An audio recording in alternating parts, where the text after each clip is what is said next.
are in listen-only mode.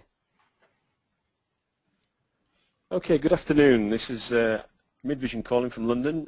This is going to be part 5 of a series of webinars that we've been running over the last couple of months to do with deployment automation.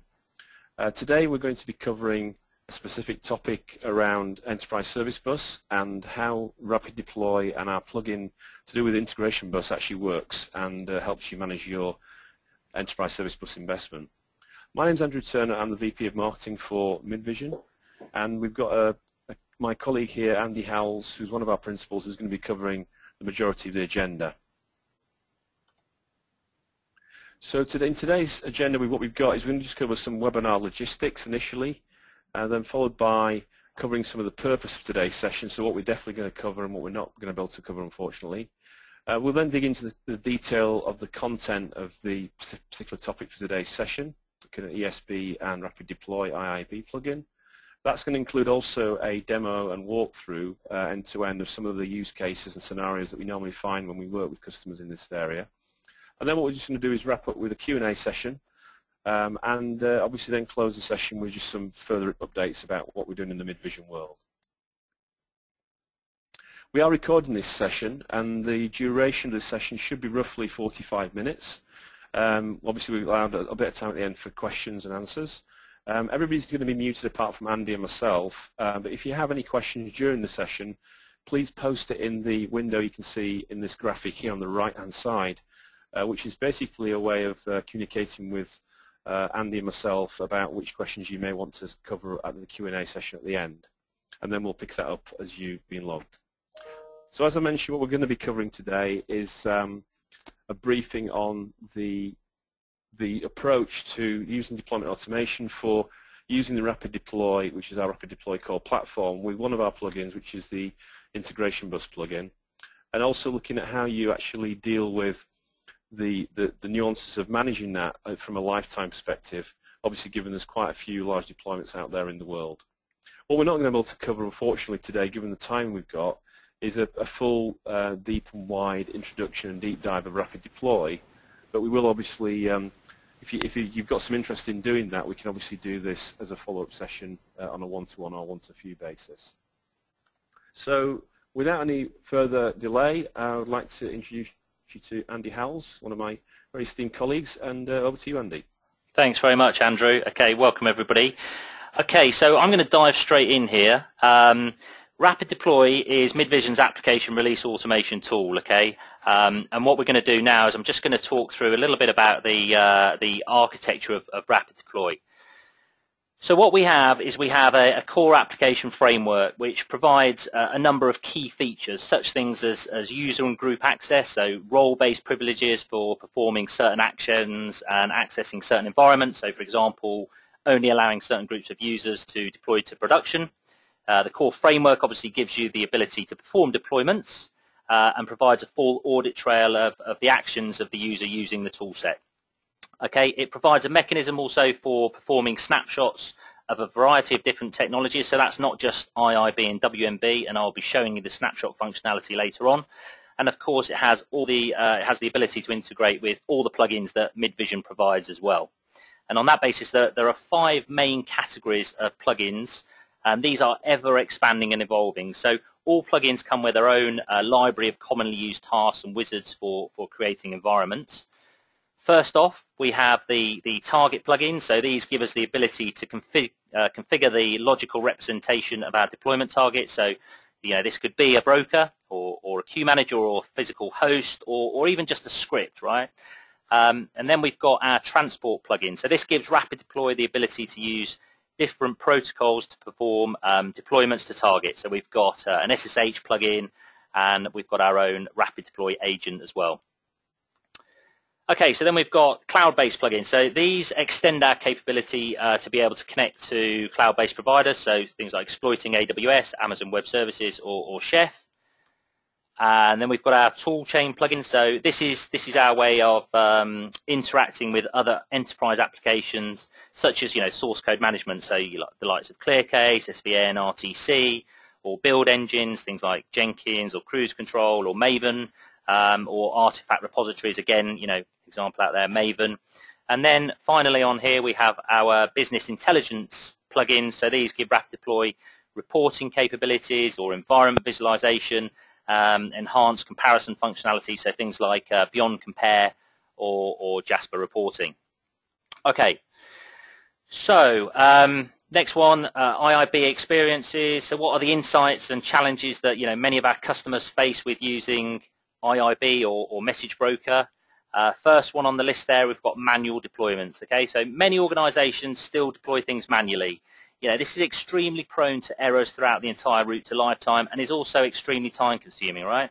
So with Deploy, some of the opportunities or the benefits that you get with that is you have a totally automated solution, okay? And by doing that, it's pretty much self-documenting the entire process all the way through your route to live, right? I've worked with many customers. One particular case, Rapid Deploy would reduce their deployment time from 2 days to 30 minutes, okay? So, the massive benefits in doing this, okay? Next one on the list there, composite deployments. So, most of the time it's not just about the bar files. In many organizations, you tend to see people doing WMQ bits or another person doing the broker bits, another one doing the database bits, maybe somebody else doing the files, right? It's very, very disparate. So Rapid Deploy, it's not just about the IIB tasks, okay? There are a multitude of out-of-the-box orchestration tasks that can be used to make up one deployment. So things like your WMQ deployment tasks, copying files, changing ownerships, or even running pre-written scripts, okay? Okay, so the next one we got there is upgrade challenges. With new technologies, it's not just the broker. There are always going to be changes with new versions, and along that comes migration paths. So binary install processes might change, CMP APIs might change, various bits and bobs like that. Benefits with Rapid Deploy, you can use Rapid Deploy to aid your migration, okay? So whichever migration path you wish to take, that might be the MQSR migrate commands or creating and deploying to new message brokers on the same infrastructure, or creating and deploying to new message brokers on new infrastructure, for example. So Rapid Deploy, it doesn't dictate the way you have to do your migration, but it can support you in whatever path or combination of paths that you might want to take. And here at Midvision, we're heavily involved in the beta testing of IIB releases. So we always aim to release a new version of our technology plugin within 2 quarters of an IBM release. Okay, so the next one on there, new to IIB. So, it's a different skill set that's required for IIB deployments in comparison to many other technologies. Rapid Deploy, it uses a standard way of deploying to whatever technology. So there's less of a learning curve if you already have Rapid Deploy or you intend to use Rapid Deploy for other capabilities in the future. Okay, and the last one on the list here is IIB builds. Customers tend to use a variety of different tools to create their bar files. The toolkit, it's still generally a favorite out there. Ant, pretty high up there, and some customers, do use Maven or Jenkins. So your Rapid Deploy, as I mentioned before, has a number of out-of-the-box plugins. So organizations can use existing methods and practices that they already have in place, right? We currently have Q4 this year as a target for the release of our own IIB build plugin. Okay. And obviously what we get with all of this is we're reducing the time to market. So moving on to the next slide, what is the Rapid Deploy IIB WMB plugin? Okay, so they're both Java-based solutions. They both support installation of binaries as well as patch and uninstall. They both obviously support deployments in a variety of different modes. So we've got a recreate mode, a clear down mode, and a append mode. And what we do have is a variety of different IIB or WMB manage operations, as I call them, which things like broker or node creation or start and stop in a brokers or execution groups and flows, that sort of thing. Okay, so now we're going to sort of move on to some key concept that we need to understand here. This is the IIB application release automation lifecycle that this slide depicts here. So it's not just the, I'll refer to it as ARA, application release automation lifecycle for IIB. It applies to all technologies that Midvision support. Okay, so the first phase here is the import or snapshot phase. So for a brownfield site, you can use the tool to import a snapshot of a given environment. Maybe that be your production environment or an environment you class as your golden environment. The next phase here is the modeling phase, and for a greenfield site, you might start at this point of your life cycle, or you might build, your golden environment using the processes that you already have in place today, and then import and snapshot and begin the modeling part of the life cycle from there. Okay, so then we have the template. The modeling phase itself is what feeds into produce your template, and I tend to refer to this template as your golden template. Okay, so this golden template, and this is very key, has two distinct parts. It has your environment agnostic artifacts and your configuration. And when you see the next slide, that will hopefully show this in a little bit more detail. So following the construction of your template, you're now ready to move into the clone phase. You've produced your golden templated environment, you're ready to clone that environment, so you clone from a golden environment, for example, to a development environment, and then you keep on cloning. So then you might clone from development to a system test environment, then to a UAT, then pre-production, and so on and so on. But as you continue, or as your application and your infrastructure develop, that's when you move back into the modeling phase and remodel as you move forward. Okay. So let's just dig a little bit deeper now into the modeling and templating, and that's what I'll attempt to represent in this slide. So, as I spoke about, you've got your imported snapshot. You model your snapshot into a template, and out of that phase falls your two distinct parts. Okay, the environment agnostic artifacts, and in terms of IIB or Message Broker, this is your bar files, for example. And then also you've got your configuration, which is environment specific. Okay, so this is things like your configurable services, your HTTP properties, your bar overrides. So typically data source names, additional instances, URLs, that sort of thing. So now that you've got this set of environment agnostic artifacts, your bar files, and your configuration for your environments, this is what forms your deployment package. So we wrap this up into a deployment package. And as you clone and create your configuration for each environment, that becomes part of your deployment package. And our ethos is build once and then deploy anywhere. Right? Okay.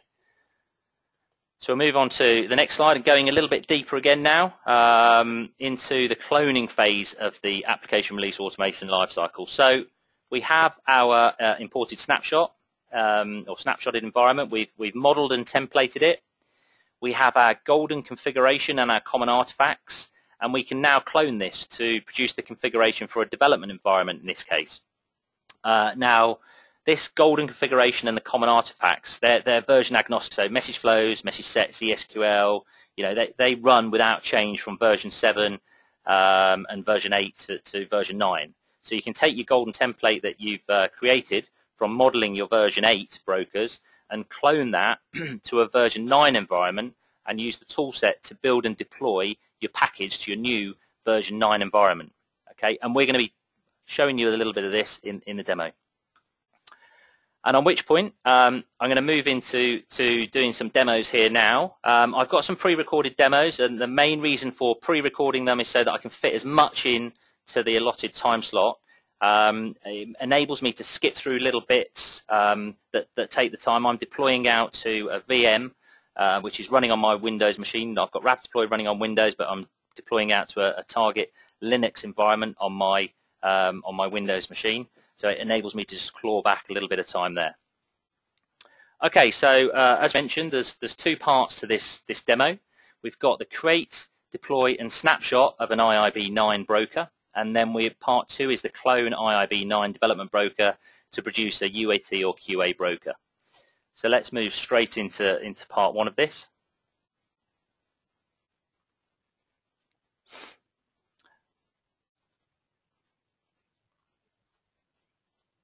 Okay,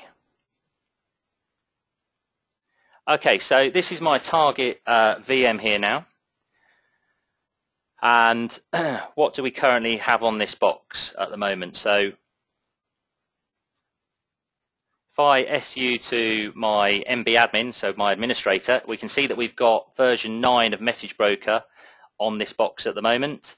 If I do a DSPM queue, we've got one queue manager on this box, and this is a queue manager that was used for a version 8 broker for another demonstration. And if I do a list here, we can see that we've got no brokers defined for this machine. Okay, so let's move into RapidDeploy. So this is the logon screen for RapidDeploy now, and we'll move into the landing page here.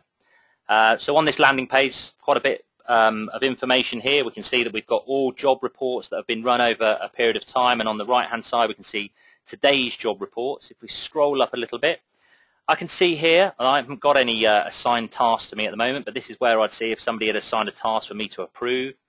I can have a look at executing jobs, so jobs that are currently being executed, or a list of previous jobs, and I can see that there's a few there as well.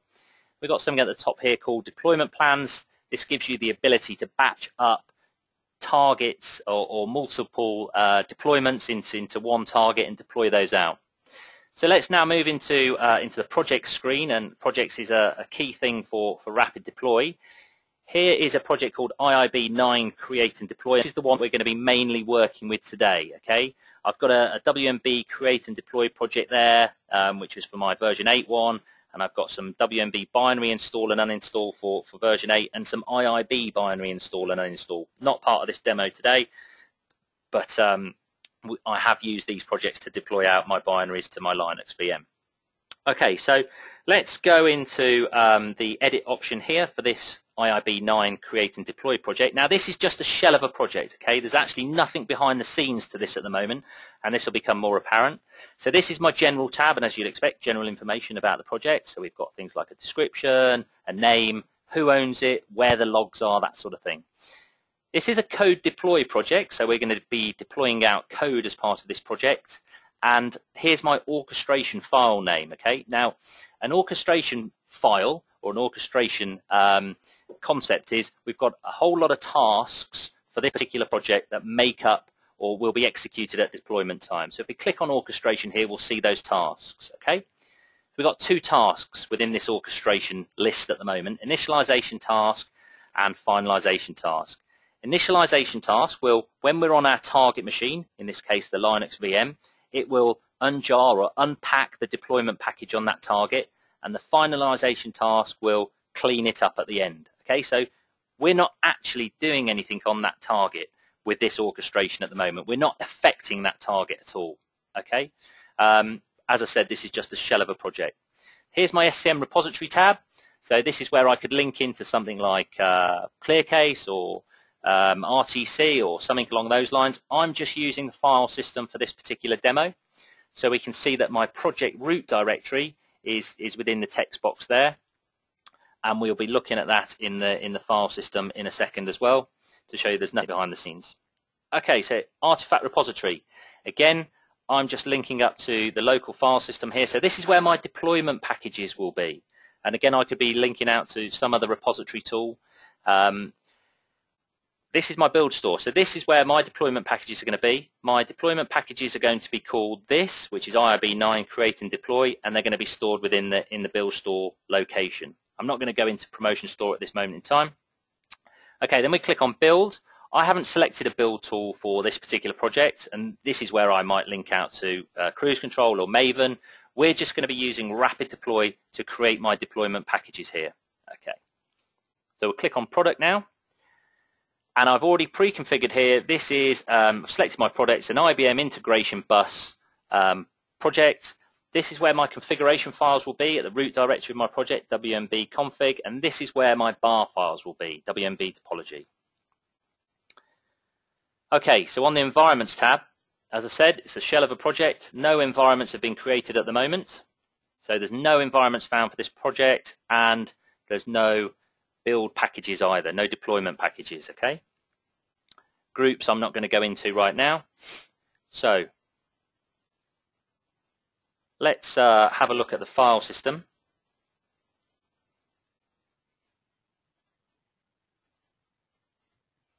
Okay, so here we are on the file system now. This is the root directory for my project. We can see we've got the WMB directory there, and a config directory which is empty, and a topology directory as well. They're empty as well. Okay, so there's nothing within that structure at the moment. No environments, no configuration.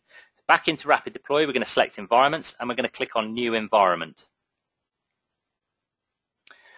Okay, so now here's where I put in some information about this new environment. So I'm going to select the server name. This is my target VM, and it's something that I've pre-configured within Rapid Deploy already, so it knows, Rapid Deploy knows how to talk out to my target. It's using SSH.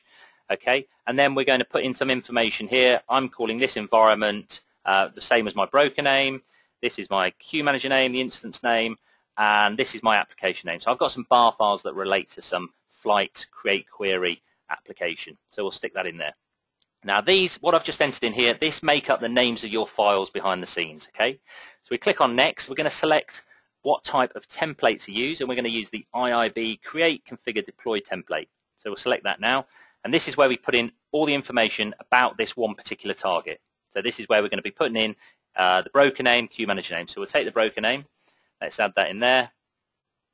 We'll take the queue manager name, and we'll put that in there. And now we need to put in the host name for my VM, so I'll just go and grab the IP address for that.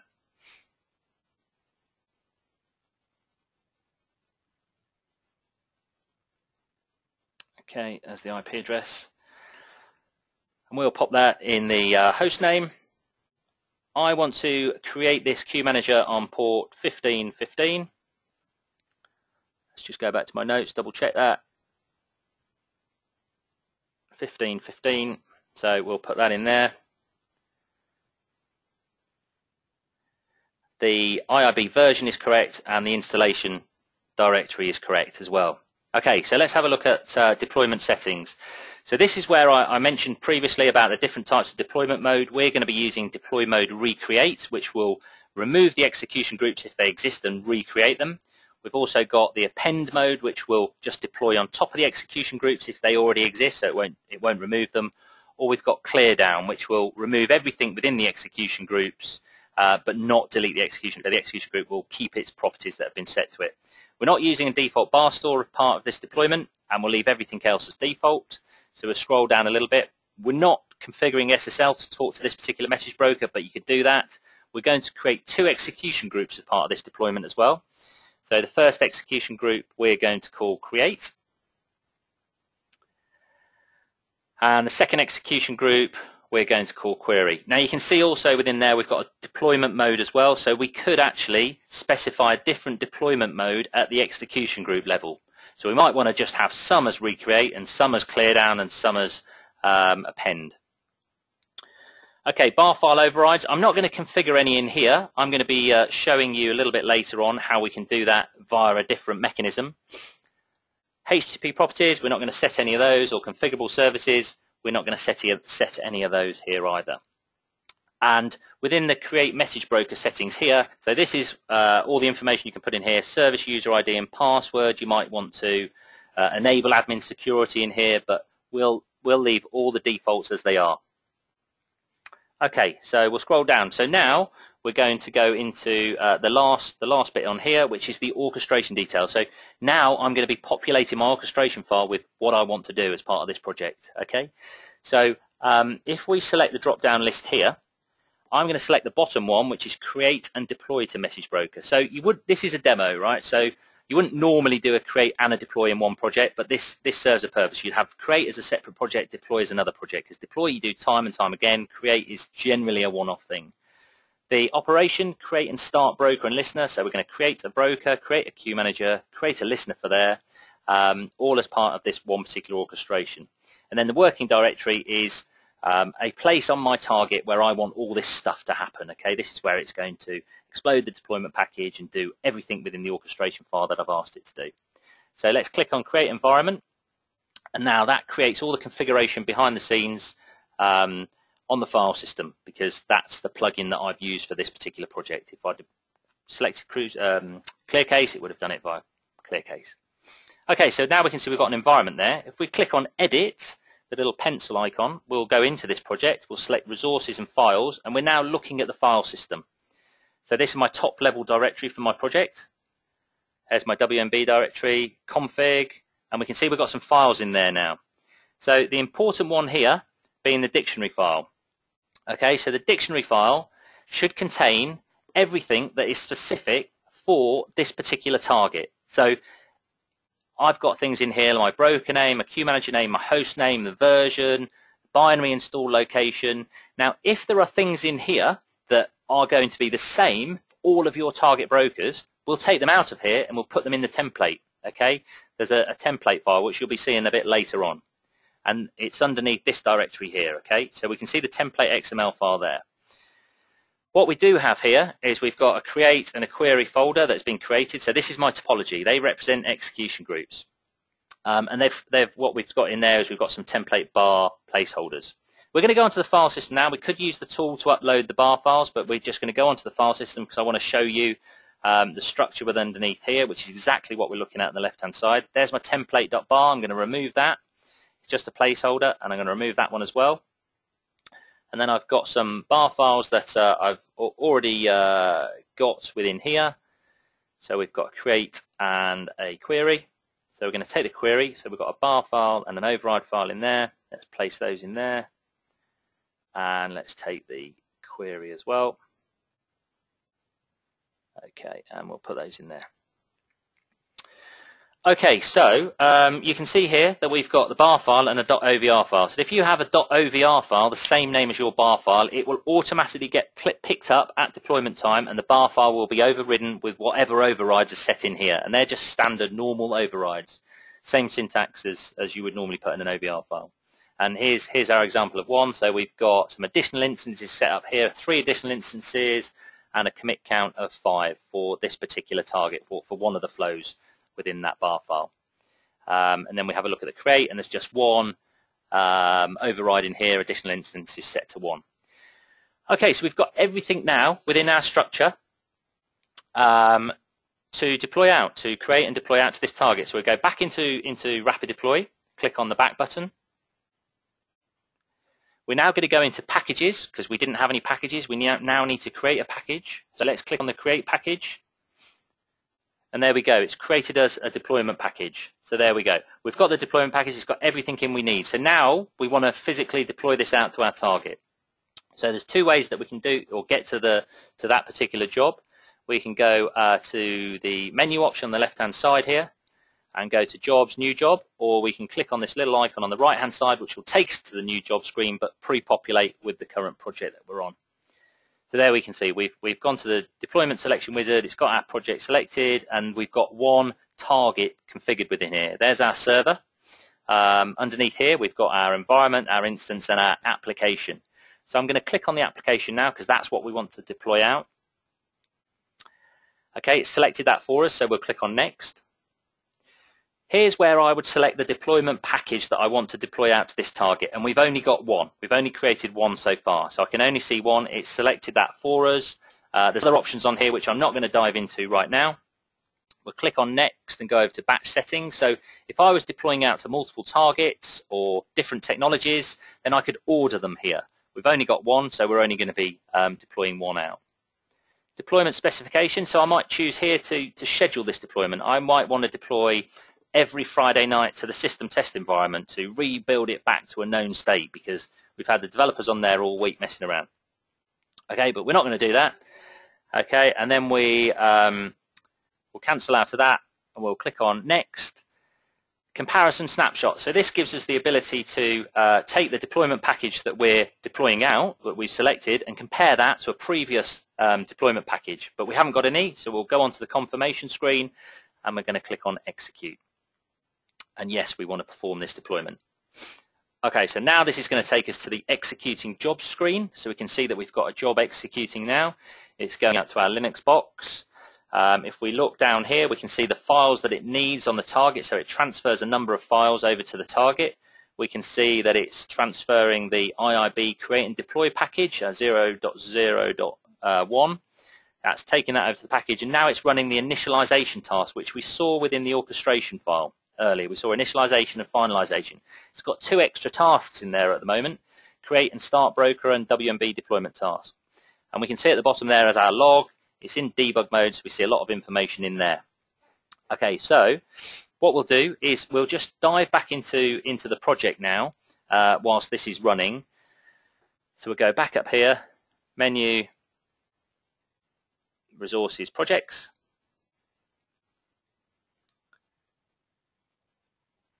And if we go into the create and deploy, IRB create and deploy, we'll edit that.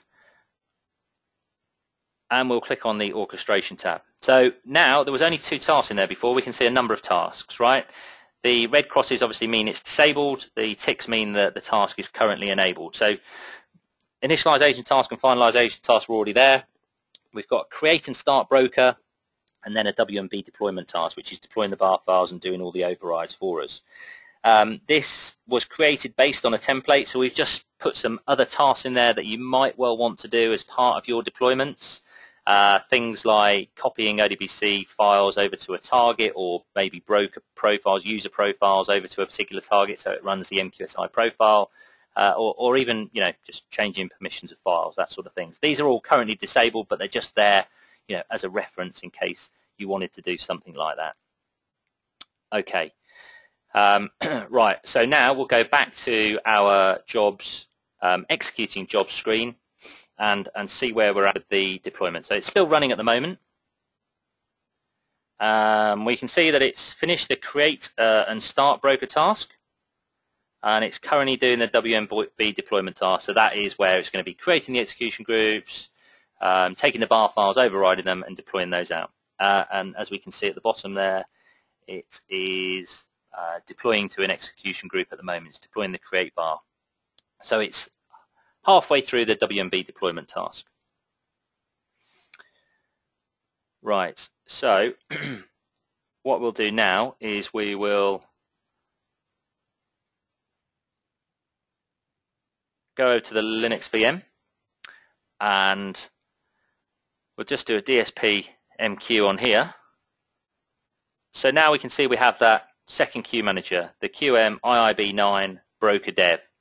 And if we just grep for the listener here, we can see that it's created a listener for that queue manager as well. So that listener is up and running on the specified port 1515 for that particular queue manager. Okay, and then we'll do an MQSI list.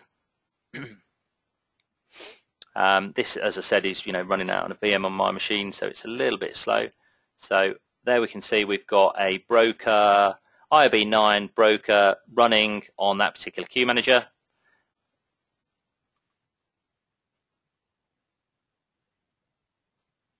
And if I just jump this forward a little bit.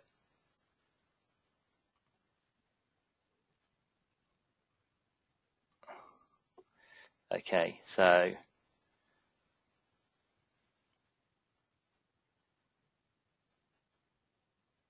we should now, from this MQSI list, see that we've got a create execution group and a query execution group, as expected. So the actual deployment is now finished. So what we're going to do is we're just going to go to the web admin console for the broker and have a look to make sure that those overrides actually happened, right? So let's paste this URL in here.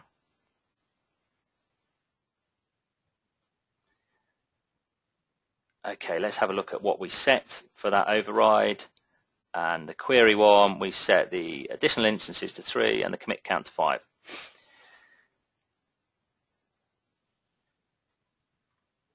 Okay, so let's just go down to the resources within here, and this is the flow that we actually overrode here, so we'll select that. Okay, so we can see that the additional instances is set to 3 and the commit count is set to 5. So great, we've finished the deployment there.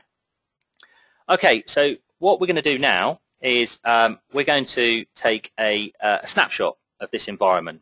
Okay, we're happy with the deployment, and this is something you might want to do on a daily basis, a weekly basis, up to you really. So we're going to go into targets, into environment. So we've got our IIB broker dev environment. We're going to click on the view icon here, and if we take a look at the product, we can see in here that it is set as an IBM integration bus. Here's all our contact details out to the broker. So it's got all the information in there that we need. We're going to click on snapshot. We're going to say yes.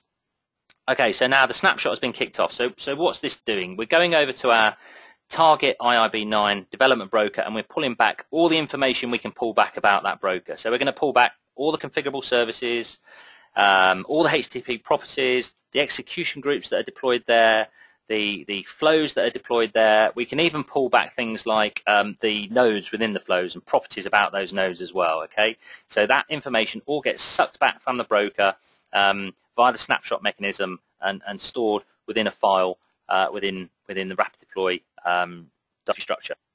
Okay, so let's just go into jobs, previous jobs. So we can see there that environment snapshot at the top there has finished. Okay, so we're happy with that. It's got a point in time. It's got all the details about that broker. So now what we're going to do is we're going to go onto our broker and we're going to make some sort of configuration change to that broker. Okay, now this could be some sort of unauthorized change. It's done without outside of rapid deploy. There's no mechanism for seeing who did it, what they did. Just no reason for it whatsoever. So we're just going to go in here and make a change. And I'm just going to skip this forward slightly, put some spaces in here because I didn't do that. Right. So let's have a look at this particular property. This is the HTTP listener property. Okay, so we can see currently the HTTP property is set to be listening on 7080. Okay, and let's have a look at another property that we're going to change. Okay, and we can also see that the start listener for this is currently set to true. So we're going to go and change those. We're going to change it from 7080 to 4445. And we're going to change the start listener to false. Okay, so we've set those properties now. Let's just go back and have a look, make sure that they are set. So report properties there. Okay, so we can see that the start listener is false. And if we do report properties here, that we can see that now our port is 4445. Okay, so we've made some sort of change to our target broker. What we're going to do is we're going to go back into Rapid Deploy and we're going to snapshot that now. So again, it's going across to the target broker. It knows how to get there. And it's pulling back everything it can do about that broker. Yeah. So what we should be pulling back now is differences. Okay. There should be some differences that we're pulling back within this particular snapshot. Okay. So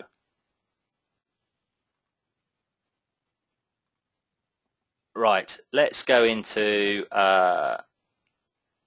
jobs, previous jobs. We can see, bang, okay, so the snapshot is finished, second snapshot is finished. So what we're going to do now is use Rapid Deploy to compare those snapshots to see if we can see some sort of difference between them. So if we go into Menu, Resources, Software Management Comparison, we get some plugins that we can specify here again, so a number of plugins that we can use. We're going to just use the JS difflib basic. I'm going to select that one there. The comparison type is snapshot, so we're going to be comparing some snapshots. Okay, we're going to be used side by side, and then we've got comparison context size. So I'm going to put 5 in here. We want to see 5 lines before and 5 lines after of any differences. Okay, and then we're going to select the snapshots that we want to compare. So for each snapshot you take of a message broker, it produces 2 files. It produces a template file and a normal snapshot. Okay, we're going to be looking at the normal snapshot. The template file is you could actually point Rapid Deploy at one of your existing brokers, pull back a snapshot for that, and use that template to then produce your configuration for that within Rapid Deploy. Okay, so it's for brownfield sites. Right, so we're going to just use the normal snapshot here. We're going to select that one on the right-hand side and the previous one on the left-hand side. So we've selected the 2 different snapshots. We're going to scroll down and we're going to hit compare. Okay, so now that we can see we've got some differences here. So that we can see on the right-hand side, we've now got the port number is set to 4445, and it used to be 780.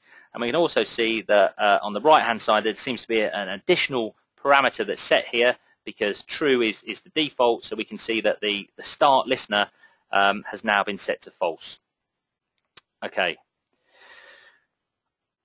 Okay, great stuff. Right, let's just close that down. Okay, so what have we just seen?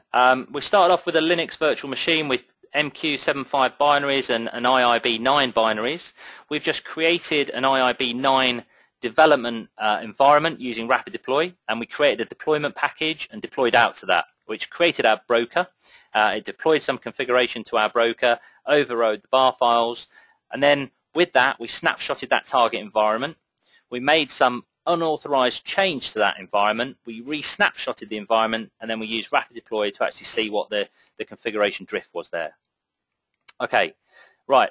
I'm going to move on to the next part of the demo, which is basically showing you how to use Rapid Deploy to clone your environments. Okay, so let's just go straight into that now.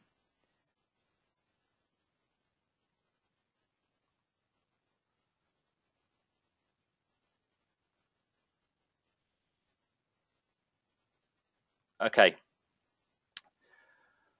So if we do a list on the Linux VM now, we've got our development IIB 9 development broker, and we're going to use Rapid Deploy to clone this. Now, what I've done as part of this is I've done some remodeling, okay, just to clean some things up and get them into a shape that I want to get them into. So if we go back to our project here, okay, we're going to have a look at the template.xml file, which describes our brokers. Okay, this is the environment agnostic bit. So I've got tokens within here at the moment. So I've got a broker name as a token, queue manager name as a token. So that's different per target environment. So anything that's different, I'm going to tokenize.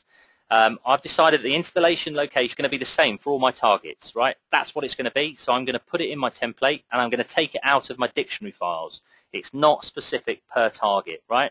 The deployment mode, I'm going to have that as recreate for every single target, because I want to do the same thing in every environment. I don't want it to be different in dev to production. So now I look in my override file. I can see I've put a token in here, query additional instances, okay, because I want the additional instances for this particular flow to be different in my development environment to my QA environment to my pre-production environment. Okay, I might need more instances of that flow in pre-production because that's where I'm going to do some sort of performance testing. Everything else is identical, just more instances. So that's why I tokenize it in here. If I tokenize it here, it has to go in my dictionary file for each target because it's different per target. So let's go back into the dictionary file, and you can see I've got a token in here. Query additional instances is set to 3 for my development environment. Okay, so that's all I've done is I've cleaned it up a little bit. We're now going to go into Rapid Deploy. We're going to go into our project, so resources projects, and we're going to edit the IIB create and deploy project. Okay, so once we're in here, we're going to click on the environments tab, and now we're going to go into cloning this environment. So we can see our development environment here. If we go across to the button on the far right, this is clone logical environment. We'll select that, and I'm going to start the cloning part of it, right? So we're going to change this from dev to UAT or QA, whatever you want to call it. So we'll change this as well to UAT. Again, this is just the names of the files that sit behind the scenes, okay? And my application name is going to remain the same. I want to create all the configuration within this particular project. I'm not cloning to a different project. We're going to change the ports on the same box, so we're just going to change that to 1616. I'm going to change the broker queue manager name just to have QA instead of dev at the end. Host name is the same. There's my broker name. I'll put QA as that. I'm going to change the additional instances from 3 to 6, and then I'm going to click on next and create this environment. Okay. So now that's created all the configuration files behind the scenes that are needed for my target UAT environment. That's it, it's done. But I want to deploy out to that now. So because I want to deploy out to that now, I need to create a new package to suck all that information in. So I've created my 003 package now. That contains the configuration for my development environment and my QA environment. Okay, and it's all been remodeled and tokenized. So I'm going to go back onto my VM and just stop this development broker just to speed up the deployment slightly. So once that's stopped, we're going to go back into Rapid Deploy and deploy out our new UAT or QA message broker. So we're going to go into menu, jobs, new job. I could have used the icon on the right, but we're going to go this route this time. We're going to select our project, which is the IIB create and deploy. We can now see that we've got 2 targets, right? We've got one server because they're both configured to be on the same server. But we've got 2 targets in there. There's my dev one, which we had before, and here's my UAT one. So I'm going to select that now. and that's gone on to the deployment schedule, and I'm going to click Next. So within here it's selected the latest version for us automatically. There's 3 versions there, but it's selected 003. I'm going to click Skip to Finish and on Next, so it's going to take us to the confirmation screen, and then we're going to click on Execute and say yes. Okay, we're now viewing this this deployment job. Again, it's doing the same things as we did before. It's very consistent in terms of what it's doing. We're copying the files over that we need. We're copying the new deployment package over to the target, and we're moving into our initialization task, and we'll go through it and go through all the tasks as part of the orchestration here. The create and start message broker, the deployment task. So now we're going to be creating a new QA queue manager and QA broker. So let's just move this forward slightly. Okay, so let's have a look at my VM now, DSPMQ. Right, so there we can see we've got the QA broker that's created there and is running, and it's listening on port 1616.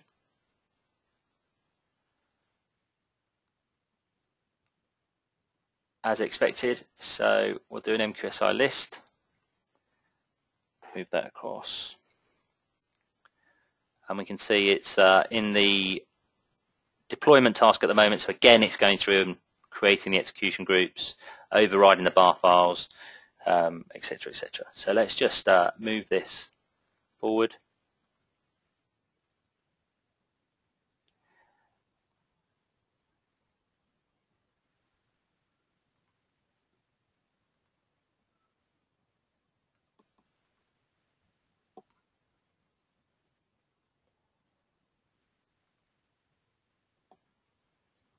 Right, okay, so we can see one execution group's been created there,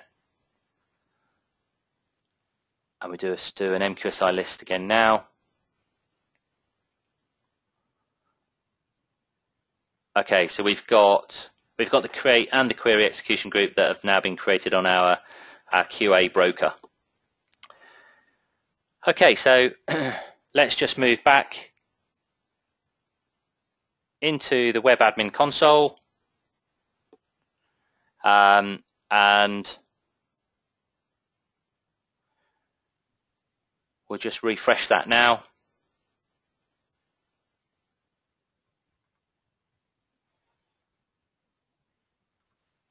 Okay, so here we've got our create and our query, and what did we actually, so let's go and have a look at what we set the additional instances as. This is our development target dictionary file, so we'll go and take a look at the QA or UAT one,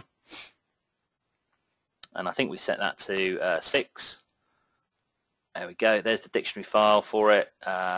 We set the additional instances to 6. There we go, additional instances, yeah, 6. Right, so let's go back into the web admin console and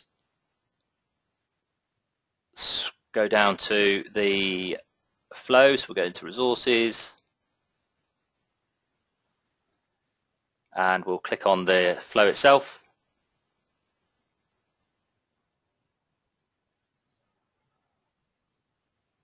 And there we can see we've got additional instances set to 6 for our flow. Great stuff. Okay, so what have we just seen? We started again with an IIB development broker on a machine.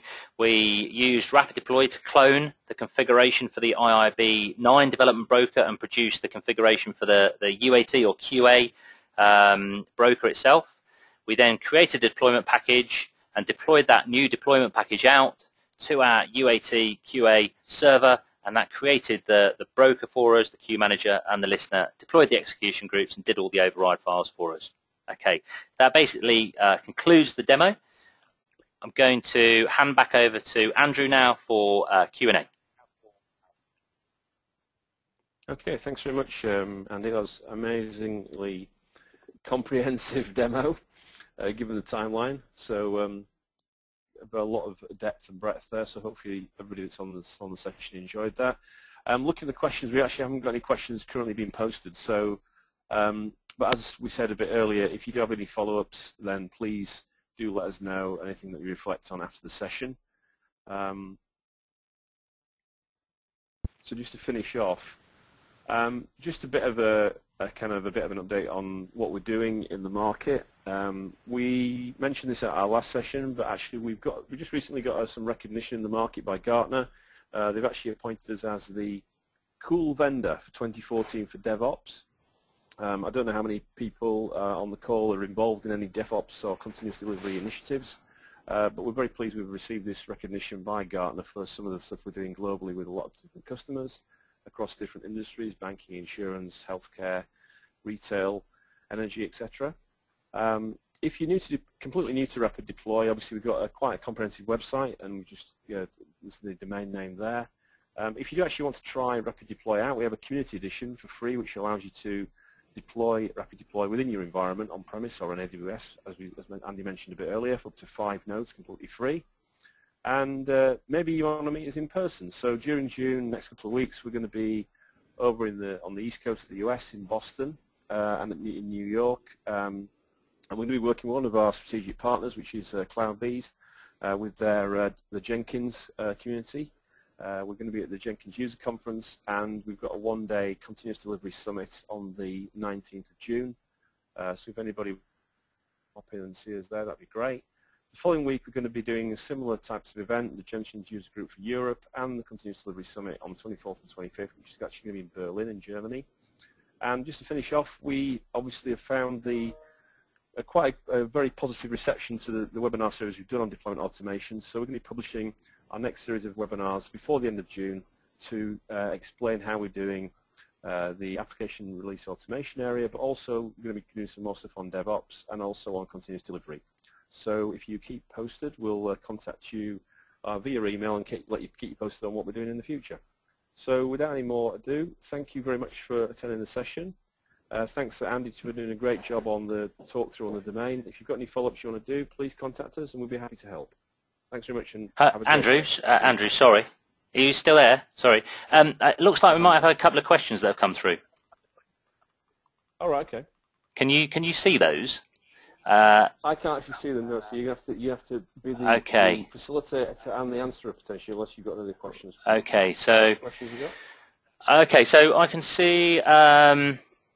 Is this tool specific to WMB or work with other middleware tools like Mule or Fuse ESB? Right. Okay, good question. So one of the things I did mention as part of the deck was it's obviously very plugin orientated, so this is ever expanding and evolving. At the moment, I don't believe we have a plugin for Mule or Fuse ESB. There is potential that is on the roadmap. I don't know whether it is or not, to be honest with you, at this moment in time. One of the things that that Rapid Deploy obviously gives you, it gives you the orchestration framework as you saw. So whether you've got a plugin or not, you've always got the orchestration framework, which enables you to do whatever you want, right? You can use pre-existing assets that you've got. So anything that you can do on the command line, you can pretty much do via Rapid Deploy, and it's giving you the framework there. It's giving you the wrapper around it so that you've got all the auditing and all the compliance and all that sort of stuff. Okay, but can you, Andy, quick question. Can you see who's actually posted that question? Because I mean, what we could do is I can check with Richard, our CTO, and I can come back to them specifically about that kind of roadmap question as well. So I've got a meeting about that next week. So it's very difficult to see, actually. Here we go. So that was asked by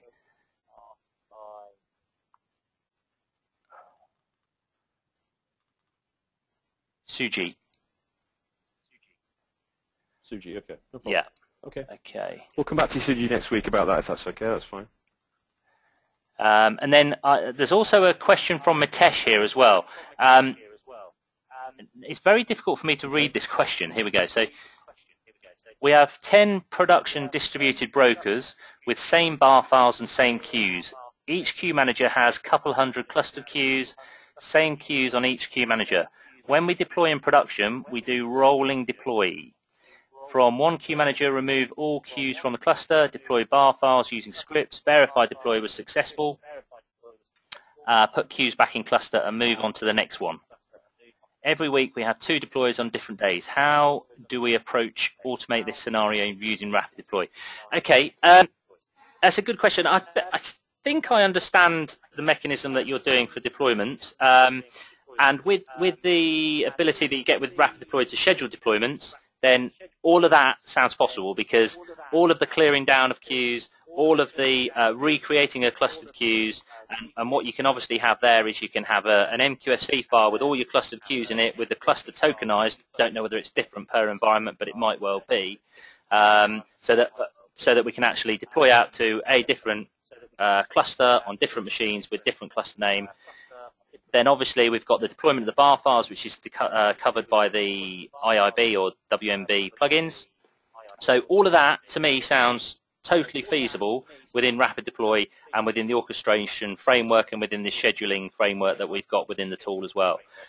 If I haven't answered your question, feel free to email me. Andrew, I'm not too sure how we get email addresses out to the audience, but I'm more than happy to take any further questions or even calls. Well, we'll do a follow-up email to Mitesh. We'll have his details from his registration details, so we can do that. Okay, and let me just see if I think that is all the questions. Does that conclude? Yeah. Oh, and thank you, Julian. Julian said, "Well done." Okay. Yeah, a little trophy at the end, obviously, for surviving that. That's right. Yeah. Yeah. Yeah, I think we're good. Okay. Well, okay. Thanks for the compliment from Julian as well. So, thanks very much, guys, guys and girls, and everybody that's on the call. We're just 3 minutes before the end of the hour. So thanks for staying on so long, and hope you found it informative, and speak to you soon. Thanks very much for your time. Cheers. Cheers all. Bye-bye.